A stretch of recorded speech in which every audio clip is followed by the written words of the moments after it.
நமக்கும் குர்ஆனுக்கும் ரமணானில் இருந்த தொடர்பு ரமணான் அல்லாத காலகட்டத்திலே விரிசல் விட்டுவிடும். உஸ்தாது அவங்களுக்கெல்லாம் உஸ்தாது கடைசி அந்த உஸ்தாது எங்க போய் நிக்குது?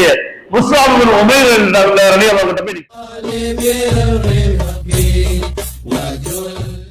அஸ்ஸலாமு அலைக்கும் வரஹ்மத்துல்லாஹி வபரகாத்துஹு.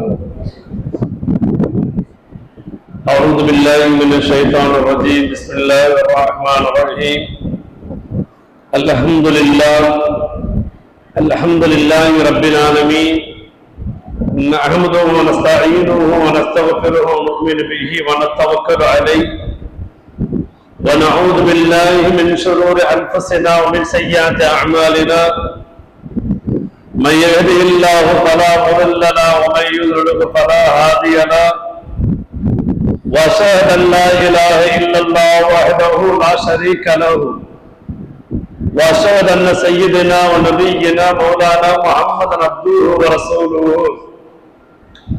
أرسله بالحق بشيرا ونذيرا بين يدي الساعة. من يطع الله ورسوله فقد فاز فوزا عظيما. إن الله وملائكته يصلون على النبي يا أيها الذين آمنوا صلوا عليه وسلموا تسليما. اللهم صل على سيدنا محمد وعلى آل سيدنا محمد وبارك وسلم عليه. سبحانك لا علم لنا إلا ما علمتنا إنك أنت العليم الحكيم. رب اشرح لي صدري ويسر لي أمري واحلل عقدة من لساني يفقهوا قولي.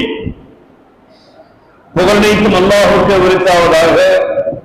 அல்லாஹ்வுடைய பேரன்பும் பேரருளும் முஃமின்களாகிய நம் அனைவரின் உயிருக்கு உயிரான உயிரினும் மேலான முத்தம திருநபி கண்மணி ஹாத்தமுன் நபி முத்து முஹம்மது முஸ்தபா ஸல்லல்லாஹு அலைஹி வஸல்லம் அவர்கள் மீது, அவருடைய குடும்பத்தார்கள், தோழர்கள், அவர்கள் பின்பற்றி வந்த தாபிஈன்கள், தபா தாபிஈன்கள், இறைநேச செல்வர்களான வலிமார்கள், நல்லோர்கள், நாதாக்கள், அற்புதமான ஜும்ஆவுடைய மஜ்லிஸில் ஒன்று கூடியிருக்கக்கூடிய நம்மவர்கள் அனைவரின் மீதும் அல்லாஹ்வுடைய பேரன்பும் பேரருளும் என்றென்றும் நீடித்து நிலைத்திருக்கட்டுமாக.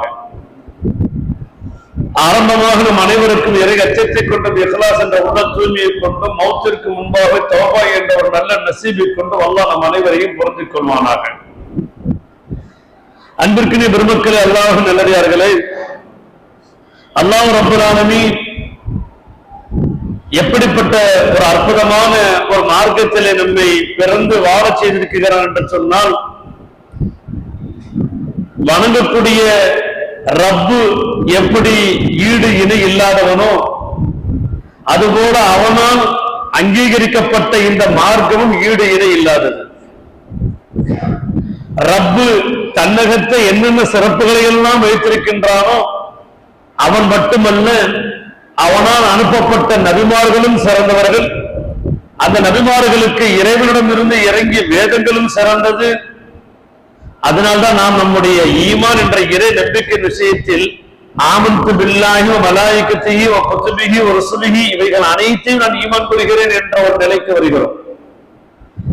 வெறுமன படைத்தவன் என்ற ஒரு நிலை மட்டுமல்ல, அந்த படைத்தவன் எப்படி தரமானவனோ தகுதியானவனோ அதே போல அவனால் அனுப்பப்பட்ட நபிமார்களும் தகுதியானவர்கள், தரமானவர்கள்.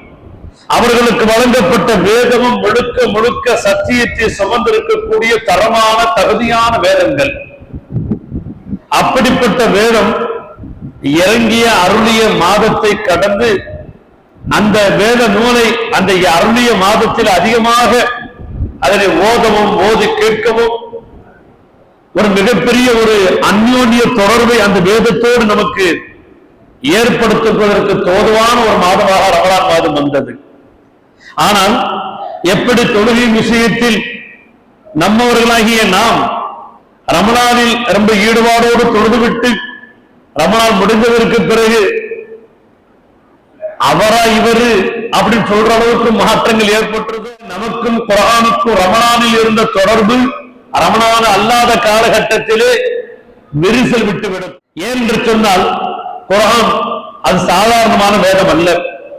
குர்ஆன் அருளப்பட்ட இந்த உம்மத் இருக்கின்றவே நாம் மிகவும் பெரிய பாக்கியசாலிகள் என்று சொன்னால் கூட அது மிகையான வார்த்தை அல்ல.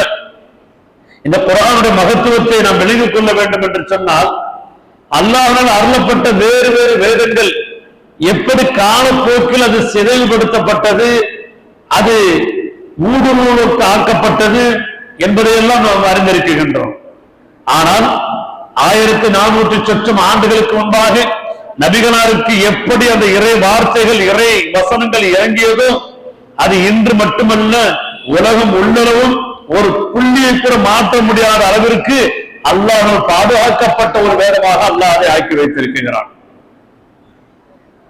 இதே குர்ஆன் நபிகளாருடைய காலத்தில் சன்னம் சன்னமாக இறங்கியது.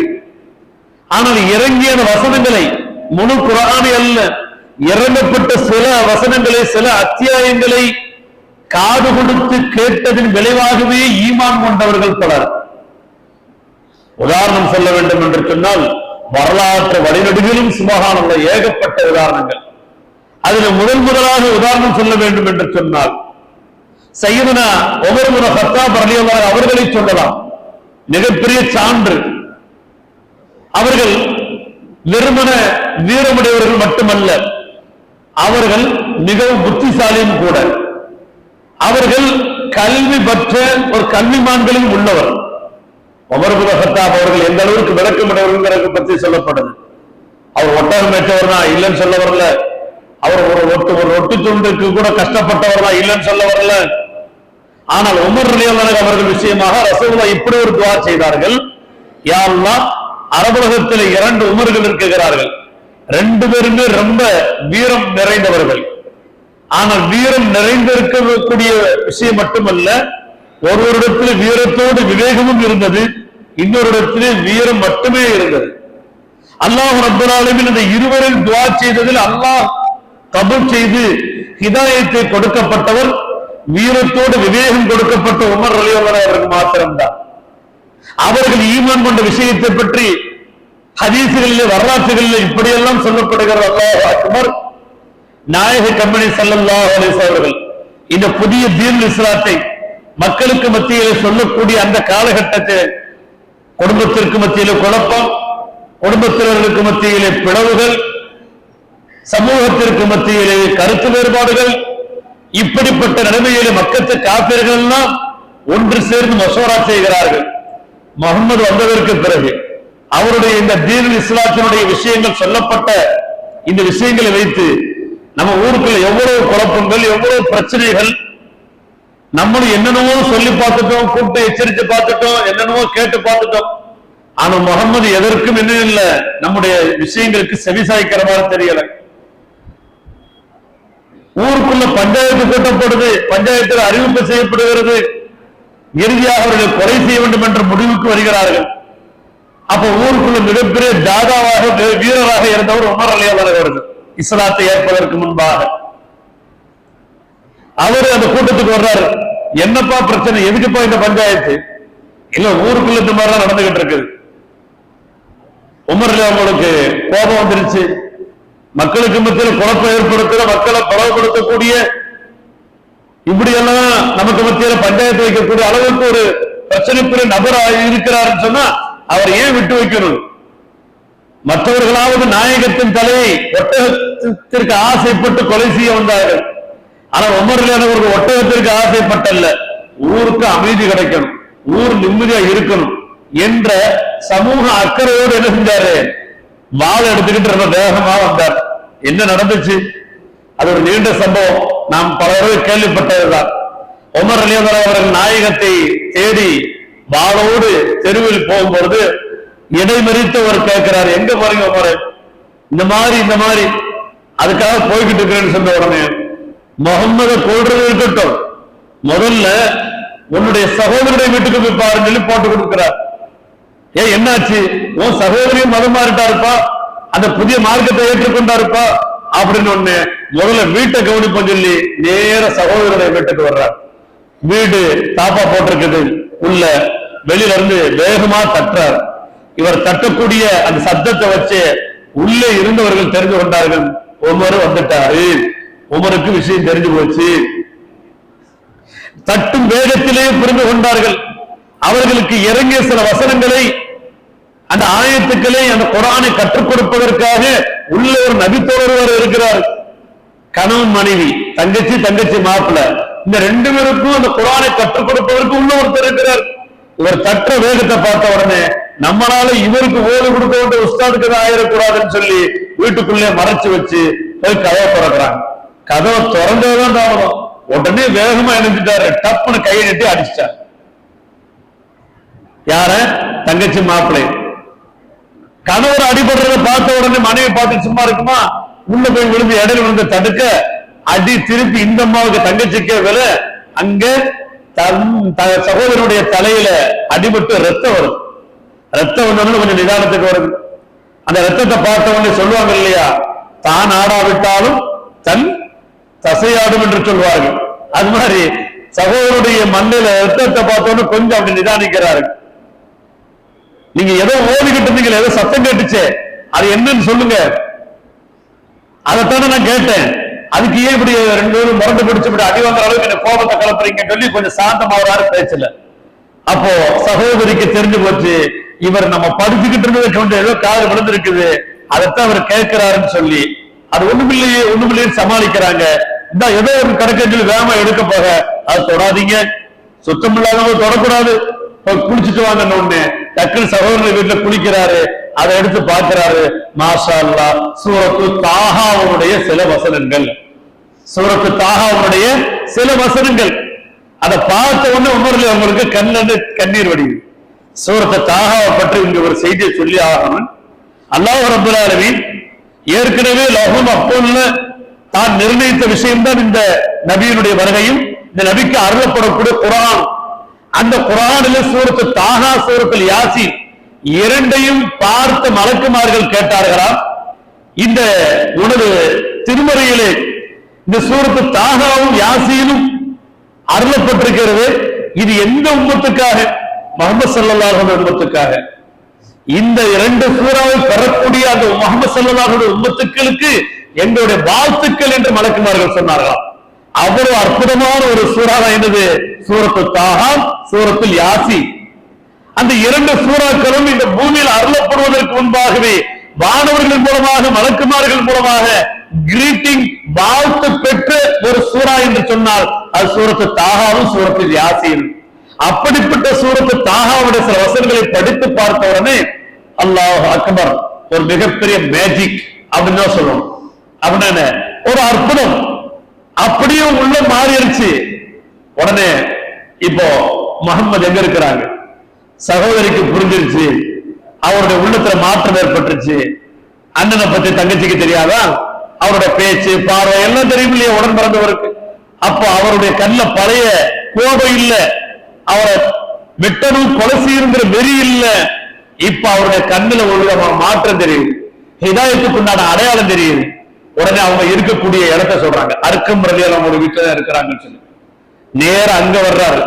அங்க வந்து கதவை தட்டுறாரு. கதவை தட்டும் போது யாரும் கேட்கிறாங்க, உமர் வந்து இருக்கிறேங்கிறாங்க. உடனே உள்ள இருந்த ரசூலுல்லாஹி ஸல்லல்லாஹு அலைஹி அவர்கள், அபூபக்கர் அவர்கள், ஹம்ஸா ரலியல்லாஹு அவர்கள், இன்னும் சில சஹாபாக்கள் அனைவருமே என்ன செய்றாங்க, உமர் வந்து இருக்கிறாரா அப்படின்னு சொல்லி ஹம்ஸா டக்குன்னு தன்னுடைய வாளில் கை வைக்கிறார்கள்.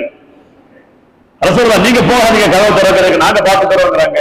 அதெல்லாம் யாருமே கதவை திறக்க வேண்டாம், வால்ல கையும் வைக்க வேண்டாம், நான் பார்த்துக்கிறேன். சுப்ஹானல்லாஹ், வீரம் நிறைந்த திருத்தூதர் முஹம்மது முஸ்தபா ஸல்லல்லாஹு அலைஹி அவர்கள் துணிச்சலாக என்ன செய்கிறார்கள், கதவை திறக்கிறார்கள்.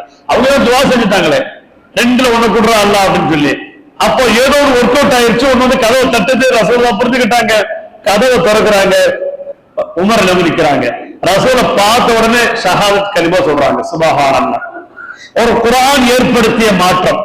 ஒரு முழு குர்ஆனை படிக்கிற உமர் ரலியல்லாஹு அவர்கள் சூரத்து தாஹாவுடைய சில வசனங்களை படித்து அவருடைய வாழ்க்கையிலே ஹிதாயத் என்ற நேர்வழியை, ஒரு மாற்றத்தை இந்த குர்ஆன் ஏற்படுத்தியது என்று சொன்னால், இந்த குர்ஆன் எப்பேற்பட்ட ஆளுமைக்குட்பட்டது என்பதை நம்மால் விளங்க முடிகிறதா?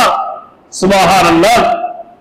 உதாரணத்திற்கு உமர் ரலியல்லாஹு அவர்களை பற்றி மட்டுமல்ல, நபிகள் பெருமானார் ஸல்லல்லாஹு அலைஹி அவர்கள் ஹிஜ்ரத் செய்யக்கூடிய சமயத்திலே எடுத்த உடனே மதீனாவுக்கு போயிடல. அதுக்கு முன்பாக சில நகரங்களுக்கு என்ன செஞ்சாங்க, நோட்டமிட்டாங்க. ஏன்னா 13 வருஷமா இங்க கடந்து அவசரப்பட்டுக்கிட்டு இருக்கிற தீனுடைய விஷயத்துல அந்த மக்கள் பின்பற்றக்கூடிய விஷயத்துல எந்த ஒரு முன்னேற்றமும் டெவலப் இல்லாம இருக்குது. நான் இந்த பணியை என்னோட மௌத்துக்குள்ள முடிக்கணுமே அப்படிங்கிற அந்த டார்கெட் மனசை வச்சு முதல்ல அபிசீனியாவுக்கு ட்ரை பண்ணாங்க. ஜாஃபர் ரலியல்லாஹு அவங்களை அனுப்பி எடுத்து ஒரு குழு அனுப்பி ட்ரை பண்ணாங்க. அங்கே வாழ்வதற்கு சாதகமான சூழ்நிலை, ஆனால் ஆழ்வதற்கெல்லாம் முடியாது. ஏன்னா அங்க ஏற்கனவே மன்னர் ஆட்சி நடந்துகிட்டு இருக்கு. அப்ப அங்கேயும் சரிப்பட்டு வரல. ஏமன் தேசத்துக்கு ஆள் அனுப்பி பார்க்கிறாங்க. அங்க ஏற்கனவே எப்பொழுது பார்த்தாலும் சண்டையிட்டுக் கொள்ளக்கூடிய ஒரு நிலைமை. அங்கு போய் நம்ம மார்க்கத்தை எத்தி வைக்க முடியுமா? அதுவும் சரிப்பட்டு வராது. அமைதியாக இருக்கக்கூடிய ஒரு இடம் வேண்டும். அப்ப அபிசீனியாவும் ரிஜெக்ட் ஆயிருச்சு, ஓமனும் ரிஜெக்ட் ஆயிருச்சு. மூணாவதாகத்தான் எஸ்ரிப்ங்கிற நகரத்தை, அதான் இன்னைக்கு மதீனா சொல்றோம் இல்லையா, அந்த நகரத்தை நபி ஸல்லல்லாஹு அலைஹி வஸல்லம் செலக்ட் பண்றாங்க. அப்ப அங்க இருந்து என்ன செய்யறாங்க, சில மக்கள் ஹஜ்ஜுக்கு வர்றாங்க. வரக்கூடியவர்களை ஹஜ்ஜுக்கு வரக்கூடியவர்கள் இப்ப செய்யற ஹஜ் மாதிரி கிடையாது. அப்போ அவர்கள் விக்கிரகங்களை எடுத்து வரக்கூடிய திருவிழாக்கள் தான் அவர்களுக்கு ஹஜ். இப்படித்தான் இருந்துச்சு. இந்த மாதிரியான காலகட்டத்துல குறிப்பிட்ட ஒரு 7 பேர் மட்டும் செலக்ட் பண்ணி என்ன செஞ்சாங்க, இந்த மாதிரி வணங்கக்கூடிய ஒருத்தன் தான், அவன் உருவமற்றவன், இணையற்றவன், அவனுடைய தூதர் ஒருத்தர் இப்ப மக்கள் பிறந்து வளர்ந்து இருக்கிறாரு, அவருடைய விஷயமாக ரகசியமாகத்தான் உங்ககிட்ட பேச முடியும் அப்படின்னு சொல்லி ஒரு 7 பேரை தஸ்கீல் பண்ணி கேன்வாஸ் பண்ணி என்ன செய்யறாங்க, தனியா வச்சு பேசுறாங்க. நீங்க உங்க நகரத்துக்கு போங்க, உங்க நகரத்துக்கு போய் என்ன செய்யுங்க, இன்னும் மக்களை இந்த சத்தியத்தை எடுத்து சொல்லி ரெடி பண்ணி கூட்டுவாங்கன்னு சொன்னோன்னு அடுத்த ஹஜ்ஜுக்கு என்ன செய்யறாங்க, இந்த 7 பேர் போய் 70 பேரை கூட்டு வர்றாங்க. மாஷா அல்லாஹ். இந்த 70 பேர் வர்றாங்க. அந்த ஆயிரக்கணக்கான ஹஜ்ஜுக்கு வந்திருக்கக்கூடிய அந்த மக்களில் இந்த 70 பேரை மட்டும் ரகசிய ஆலோசனையின் பேர்ல என்ன செய்யறாங்க, இப்போ உங்களை நபி ஸல்லல்லாஹு அலைஹி வஸல்லம் சந்திக்கிறத அழைச்சிட்டு போறோங்கிறாங்க. அது இருக்க ரசூலுல்லாஹ் என்ன செய்யற காத்தல சீன்ல, ஏன்னா அப்படி பகிரங்கமா சந்திக்க முடியாத ஒரு சூழல். இது 70 பேர் ரசூலுல்லாஹி ஸல்லல்லாஹு அலைஹி வஸல்லம் கொண்டு போய் அறிமுகப்படுத்துறாங்க. அப்ப ரசூலுல்லாஹி ஸல்லல்லாஹு அலைஹி வஸல்லம் சில விஷயங்கள்ல பேசுறாங்க, நீண்ட விஷயங்கள் இது. அப்ப அந்த மக்கள், அந்த மதீனா வாசி வந்து 70 பேர் ரசூலிடத்துல வைத்த ஒரே கோரிக்கை, யா ரசூலுல்லாஹ், உங்களுக்கு இறைவன் இடத்துல இருந்து சில வசனங்கள் எல்லாம், இறை வேதங்கள்லாம் கொஞ்சம் இறங்கி இருக்குது, எங்கள் மக்களுக்கு நாங்க போய் எடுத்து சொல்ற அளவுக்கு நாங்க என்ன செய்யறோம், அந்த இறை வேதத்தை கத்துக்கிறோம்ல, அதனால உங்க சார்பா எங்களோட ஒருத்தரை நீங்க அனுப்பி வைங்க. அப்ப ரசூலுல்லாஹி ஸல்லல்லாஹு அலைஹி வஸல்லம் யாரை அனுப்பலாம் என்று யோசித்த பொழுது அவர் மனசுல டக்குன்னு வந்தவர் ஒரு நாயகத்தோழர். அவர் எப்படிப்பட்டவர் தெரியுமா, சுப்ஹானல்லாஹ், நல்ல நல்ல வசதியான குடும்பத்தை சார்ந்தவர். அந்த சஹாபி வசதியான குடும்பத்தை சார்ந்தவர். அது மட்டுமல்ல, இறங்கி அப்பப்ப இறங்கிய வசனங்களை எல்லாம் அப்படியே மனப்பாடம் பண்ணி அழகான தொழில ஓதக்கூடிய ஒரு திறமை உடையவர். மூணாவது தெரியுமா, அவரை ஒரு சைடா பார்க்கும்போது சுப்ஹானல்லாஹ் ரசூலுல்லாஹ் பார்த்த மாதிரியே இருக்குமா. ஒரு சைடா பார்க்கும்போது எப்படி இருக்குமா, ரசூலை பார்த்த மாதிரி இருக்கும், அவ்வளவு அழகா இருப்பாராம். ரசூலுல்லாஹி ஸல்லல்லாஹு அலைஹி வஸல்லம் மனசுல பட்ட உடனே முஸ்அப் இப்னு உமைர் என்று சொல்லக்கூடிய உமைர் அவர்களுடைய மகனார் முஸ்அபை என்ன செய்யறாங்க, நீங்க இந்த மக்களோட சேர்ந்து மதீனாவுக்கு போங்க, அந்த மக்களுக்கு போய் என்ன செய்யுங்க, இஸ்லாத்தை கற்றுக் கொடுங்க, இந்த குர்ஆனை கற்றுக் கொடுங்க என்பதாக சொல்லி அந்த 70 பேரோடு முஸ்அப் இப்னு உமைர் அவங்களை அனுப்பி வைக்கிறாங்க. அன்பிற்குரிய சகோதரர்கள், அல்லாஹ்வின் நல்லடியார்களே, குர்ஆனுடைய ஆளுமை, குர்ஆனுடைய பேராற்றல், குர்ஆனுக்கு இருக்கக்கூடிய அதீத பவர், சூப்பர் பவர் சொல்லுவோம் இல்லையா, இது என்னங்கிறத இந்த ஜும்மால நம்ம பார்த்துட்டு இருக்கிறோம். இப்ப குர்ஆனை அதிகமாக அழகாக அழகிய துறையில ஓதக்கூடிய முஸ்அப் இப்னு உமைர் அவங்க என்ன செய்றாங்க, மதீனாவுக்கு வர்றாங்க. அங்கு மக்களுக்கு இறங்கிய வசனங்களை எல்லாம் என்ன செய்றாங்க, மக்காவில் இறங்கிய வசனங்களை எல்லாம் எடுத்து கொடுத்து இந்த மக்களுக்கு கற்றுக் கொடுக்கிறாங்க. உலகத்திலேயே குர்ஆனை கற்றுக் கொடுப்பதற்காக வந்த முதல் உஸ்தாத் யாரு, முஸ்அப் இப்னு உமைர். கேரளால சொல்லுவாங்க முக்ரீம்பாங்க, கேரளால முக்ரீம் ஓடு கொடுக்கக்கூடிய அர்த்தம்.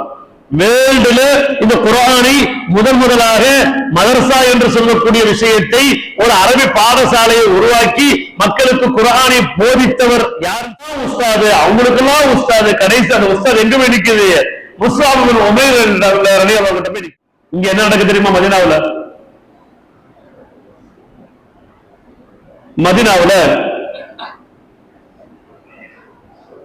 முஆத் ரலியல்லாஹு அன்ஹு அப்ப இஸ்லாத்துக்கு வரல. சஅத் இப்னு முஆத் அவங்களுடைய கோத்திரத்தார்கள் கொஞ்சம் அதிக மக்கள் இருக்கிறாங்க, அவங்க வம்சத்தை சார்ந்தவர்கள். இவரும் அந்த 70 பேர்ல முக்கியமான ஒருத்தர் அசாத் என்று சொல்லக்கூடியவரும் சேர்ந்துதான் என்ன செய்யறாங்க, இந்த தீனுடைய விஷயத்தை கொஞ்சம் கொஞ்சமா ஆரம்பிக்கிறாங்க, இஸ்லாமிய பிரச்சார விஷயத்தை.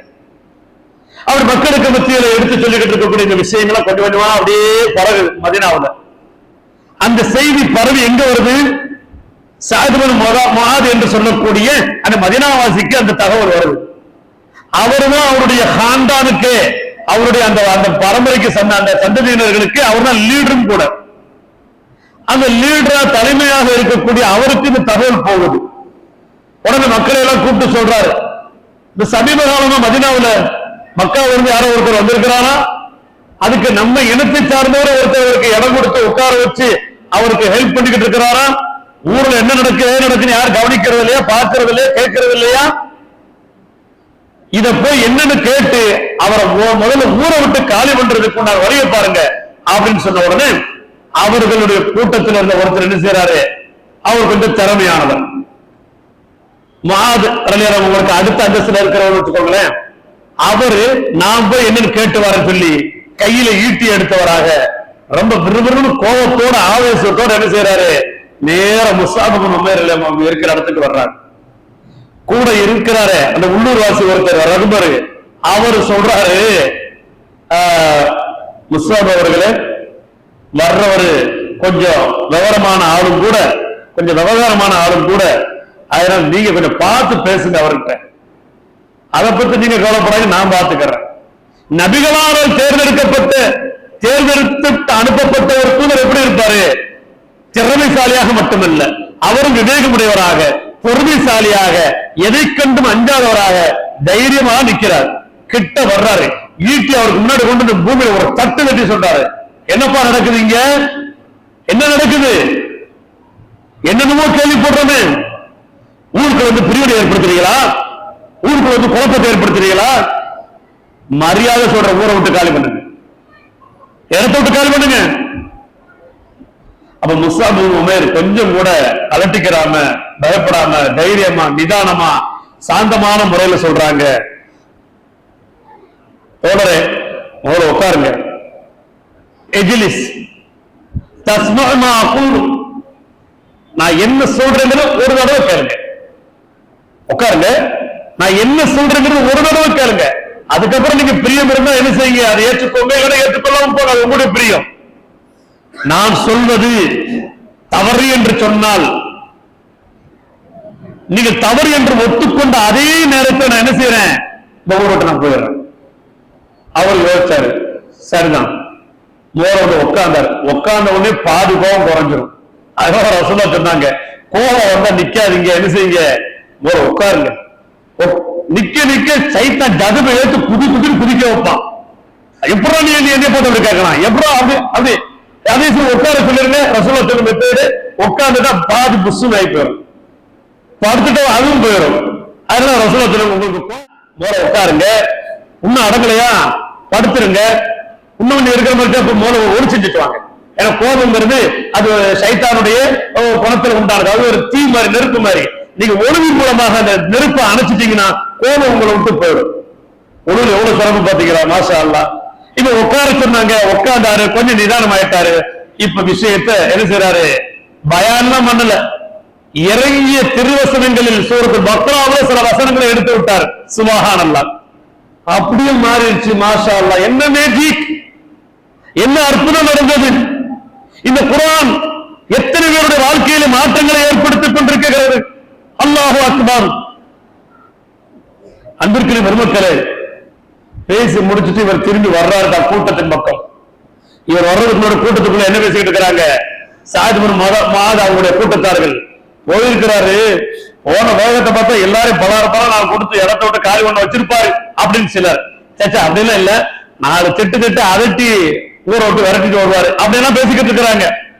ஆனா வர்ற ஸ்டைல் எப்படி இருக்குது, ரொம்ப சாதாரணமா நிறுத்தி நிதானமா ஆடி அசைஞ்சு வர்றாங்க. சஅத் பின் முஆத் அவர்கள் இதை பார்த்த உடனே புரிஞ்சுக்கிட்டாங்க. ஏன்னா ஒரு லீடர் எப்படி இருப்பாரு, ஒருத்தர் பார்க்கும்போது இவர் எப்படி இருக்கிற, எப்படிப்பட்டவர்கள் தெரியாதா, போன வேகம் எப்படி இருந்துச்சு, வர்ற தொழில் எப்படி இருக்குன்னு பார்த்துட்டு வர்ற ஸ்டைல் சரியில்லையே, நம்ம அனுப்பின வேலை சரியா நடக்கிற போலயே, சரி கிட்ட வரட்டும்னாரு. கிட்ட வந்த உடனே என்ன நடந்துச்சுன்னு கேட்டாரு. அது போன சில விஷயங்கள்லாம் சொன்னாங்க, என்னமோ சொன்னாங்க, இல்ல உங்க பதில் ஒரு தெளிவு இல்லையே, நீங்க கொடுக்கப்பட்ட வேலையை சரியா செய்யாத மாதிரி தெரியுது, நாம என்னன்னு பாத்துக்கிறேன் தள்ளுங்க சொல்லிட்டு ஈட்டிய கையில் எடுத்துக்கிட்டு வேகமா இதே முஸ்அப் இப்னு உமர் ரலியல்லாஹு அன்ஹு இருக்கிற இடத்துக்கு வர்றார். யாரு?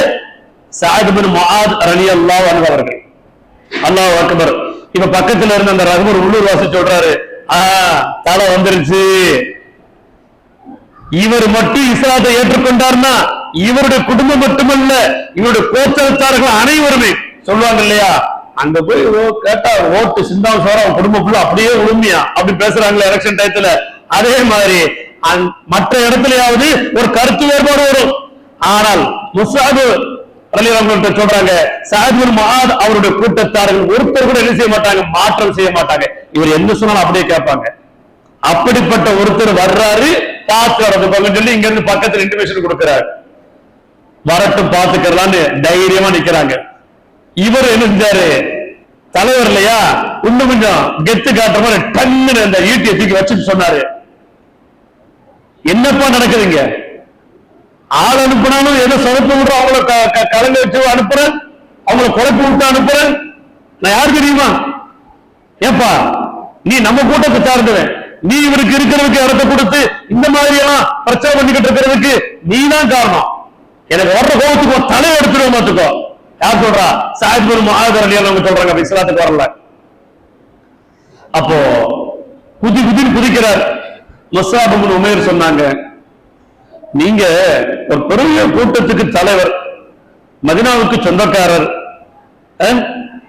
வந்திருக்கிற வெளியூர்ல இருந்து நான் எதுக்காக வந்திருக்கிறேன், என்ன சொல்ல வந்திருக்கிறேன் எதுவுமே கேட்கல அப்படின்னு சொன்னா இதுதான் மதீனா வாசிகளுடைய தன்மையா? இதுதான் ஒரு தலைவருக்கு அழகா? எவ்வளவு டெக்னிக்கல் ஹிக்மத்தா பேசுறாங்க பாருங்க. நான் என்ன சொல்றேன்னு ஒரு வார்த்தை கேளுங்க, அதுக்கப்புறம் உங்களுக்கு அது உடன்பாடு இல்லைன்னா சொல்லுங்க, இப்ப நான் கால் பண்ணி போயிடுறேன். பரவாயில்லையே, பக்குவமத்தான பேசுறாரு. சரி என்ன சொல்லுப்பா, எதுக்காக ஊர் விட்டுக்கு வந்தீங்க? ஒன்னும் பயான்லாம் பண்ணல, இதே சூரத்துல் பக்ரால சில வசனங்களை எடுத்து விடுறாரு. சுப்ஹானல்லாஹ், என்ன ஒரு மேஜிக், என்ன ஒரு அற்புதம், இந்த குர்ஆன் நிகழ்த்திய அற்புதம். மறுபடியும் கூட்டத்துக்கு திரும்பி வர்றாரு. இவர் வர்றதை பார்த்து இவருக்கு முன்னாடி போயிட்டு வந்தாரு, அவர் பார்த்திருக்கிறார். சரி, நமக்கு ஏற்பட்ட அதே மேஜிக், அதே மாற்றம் தலைவருக்கு வந்துருச்சு. சுப்ஹானல்லாஹ். சகோதரர்களே, அல்லாஹ் நல்லடியார்களே, இந்த நிகழ்வை, இந்த செய்தியை இங்க பதிவு செய்வதற்கு காரணம் என்ன தெரியுமா? அன்று முழு குர்ஆன் இல்ல, மக்காவில் மட்டும் இறங்கிய சில வசனங்களை வைத்து மக்களுடைய உள்ளங்களை சத்தியத்தின் பக்கம், நேர்வழியின் பக்கம் மாற்ற முடிந்த இந்த குர்ஆன் இன்று நம்மிடத்திலே இருக்கிறது. ஆனா நம்முடைய வாழ்க்கையில எப்பொழுது மாற்றம் ஏற்படும்? இந்த குர்ஆனினுடைய வாழ்க்கையுடைய தொடர்பே இல்லாமல் நாம் வாழ்ந்து கொண்டிருக்கின்றோமே. குர்ஆனை வாசிக்க தெரியவில்லை, படிக்க தெரியவில்லை, படிக்க தெரிந்தவர்களுக்கு அர்த்தம் தெரியவில்லை, அர்த்தம் தெரிந்தவர்களுக்கு விளக்கம் தெரியவில்லை, விளக்கம் தெரிந்தவர்கள் தானே அதன் அடிப்படையில் வாழ முடியும். அன்பிற்குரிய பெருமக்களே, இந்த ஜும்மாவில் குர்ஆனை பற்றி பேசுவதற்கு காரணம் என்ன தெரியுமா? கடந்த மாதம் ரமலான் மாதம் குர்ஆன் ஓதணும், ஓத சொல்லி ஆசா ஓத வச்சு பிறந்து கேட்டோம். அல்லாஹ் அக்பர். இப்படியெல்லாம் குர்ஆனோட நம்ம ஒரு சிநேகத்தை வச்சிருந்த நம்ம இனிமே அடுத்த ரமலான் தான் சொல்றது எவ்வளவு பெரிய ஏமாற்று வேலை, நடிப்பு வேலை, பசப்பு வேலை, எதையாவது சொல்லலாம். நம்ம அப்படி ஏமாற்றுக்காரர்களாக, பசப்புக்காரர்களாக இருக்கக்கூடாது. குர்ஆனுடைய தொடர்பு நமக்கு வேண்டும். குர்ஆனை வெறும் தர்ஜுமாவை படிச்சுட்டு போலாம் அப்படின்னு ஒரு சிலர் இருக்கிறாங்க. தர்ஜுமாவும் படிங்க, தப்பே கிடையாது. அரபியில இருக்கிற மாதிரி தெளிவா படிக்கணுமா வேண்டாமா? நம்ம எத்தனை பேருக்கு இப்ப பெரியவங்கள குர்ஆன் ஓத தெரியுது? நம்முடைய பிள்ளைகளுக்கு அது விஷயமாக நம்ம என்ன ஆர்வத்தை கொடுக்கிறோம்? மொஹல்லா நடக்கக்கூடிய மதரசாக்களுக்கு முக்கியத்துவம் தருகின்றோமா, அல்லது பள்ளி படிப்புகளுக்கு மட்டுமே முக்கியத்துவம் தருகின்றோமா? வியாபாரம், பிசினஸ், போக்குவரத்து, குடும்ப விஷயம் எல்லாத்தையும் அப்படியே அறிவுபூர்வமா டீல் பண்ணக்கூடிய நமக்கு குர்ஆன் ஓத தெரியலன்னா எவ்வளவு பெரிய நஷ்டங்க. இதே நிலைமையிலே அப்படியே போய் கபருக்கு போயிடலாமா? நாளை மறுமையிலே நமக்காக வாதாடக்கூடிய, நமக்காக சிபாரிசு செய்யக்கூடியது நபிகளார் மட்டும் என்று நினைத்துக் கொண்டீர்களா? இல்லை இல்லை, நபிகளாரும் நமக்கு ஷஃபாத் செய்யக்கூடியவர்கள். அந்த நபிக்கு இறங்கிய குர்ஆன் நமக்கு ஷஃபாத் செய்யக்கூடியது. இந்த உலகம் உள்ளவர்கள் மட்டுமல்ல, நாம் மரணித்து கபருக்கு போனதற்கு பிறகு இதே குர்ஆன் வந்து நிற்கும்.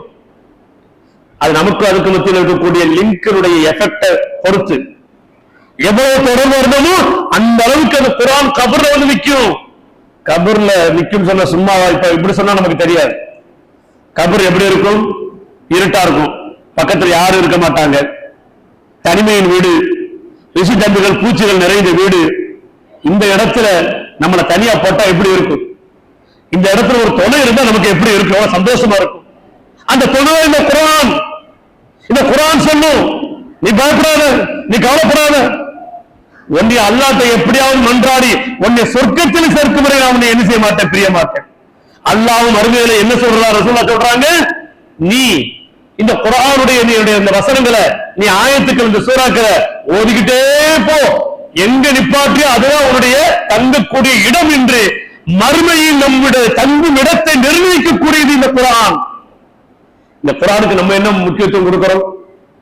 நாளைக்கு மறுமையில நமக்கென்று சொர்க்கத்துல எவ்வளவு அந்தஸ்து என்பதை நிர்ணயிப்பதற்குண்டான ஒரு வாய்ப்பை அல்லாஹ் இந்த குர்ஆனை கொண்டு நமக்கு கொடுக்கிறான்னு சொன்னா, அந்த குர்ஆனை ஓத கத்துக்கிற வேண்டாமா? அந்த குர்ஆனை மனனம் செய்ய வேண்டாமா? அந்த குர்ஆனுடைய வாழ்க்கை வாழ வேண்டாமா? அன்பிற்குரிய மக்களை, அல்லாஹ் நல்லடியார்களே, இன்ஷா அல்லாஹ் வரக்கூடிய 1ஆம் தேதியிலிருந்து நம்ம பள்ளியில சிறுவர்களுக்கு உண்டான மதரசா இன்ஷா அல்லாஹ் தொடங்கவிருக்கிறது. வீட்டு பிள்ளைங்களை மதரசாக்களுக்கு அனுப்பி வைங்க. வெளி மொஹல்லாவில் இருக்கக்கூடியவங்க உங்களுடைய பிள்ளைகளை உங்களுடைய மொஹல்லாக்கள் இருக்கக்கூடிய மதரசாக்களுக்கு அனுப்பி வைங்க. நமக்கு வயசாகி போச்சா நினைக்காதீங்க. வயசாகி போச்சுன்னா என்ன எல்லாம் குறைஞ்சு போச்சா? எல்லாம் நிரப்பமா இருக்குல்ல. சாப்பிடறதுல ஆசை குறையல, உடுத்துற ட்ரெஸ்ல ஆசை குறையல, சம்பாதிக்கணுங்கிறதுல ஆசை குறைய, எல்லாத்துலயும் ஆசையும் டெவலப் இருக்குது. ஆனா இந்த மார்க்க விஷயத்துல, குர்ஆன் ஒரு விஷயத்துல மட்டும் போதும், கொள்ளுவசரம் தெரியல, அதை ஓதியே தொழுவிட்டு அப்படியே போய் சேர்ந்துருவோம். என்ன ஒரு புத்திசாலித்தனம்! அப்ப இந்த விஷயத்துல நாம் புத்திசாலிகளாக ஆக வேண்டும் என்று சொன்னால், வெட்கத்தை தூரத்துக்கு வச்சுட்டு பெரியவர்களுக்கு என்று நடக்கக்கூடிய மதரசாக்களிலே சென்று நாமும் இன்ஷா அல்லாஹ் குர்ஆனை ஓதுவதற்கு முயற்சிக்க வேண்டும். இன்ஷா அல்லாஹ் முயற்சிக்கலாமா? எல்லாருடைய உள்ளத்தில் அப்படி ஒரு எண்ணத்தை கொண்டு வரலாமா? அல்லாஹ் நம்முடைய நியத்தை கபூல் செய்வானாக. குர்ஆனுடைய வாழ்க்கை வாழ தௌஃபீக் செய்வானாக. குர்ஆனை அதிகமாக ஓதக்கூடிய, அடுத்து வரக்கூடிய ரமலானுக்கு முன்பாக குர்ஆனை முழுவதுமாக ஓதக்கூடிய, கேட்கிற மட்டுமில்ல நான் ஓதவும் செய்வேன் என்று நிரூபிக்கக்கூடிய மக்களாக அல்லாஹ் நம் அனைவரையும் ஆக்கியருள் புரிவானாக. வாஹிர் தவானா அல்ஹம்துலில்லாஹி ரப்பில் ஆலமீன். அஸ்ஸலாமு அலைக்கும் வரஹ்மத்துல்லாஹி வபரகாத்துஹு.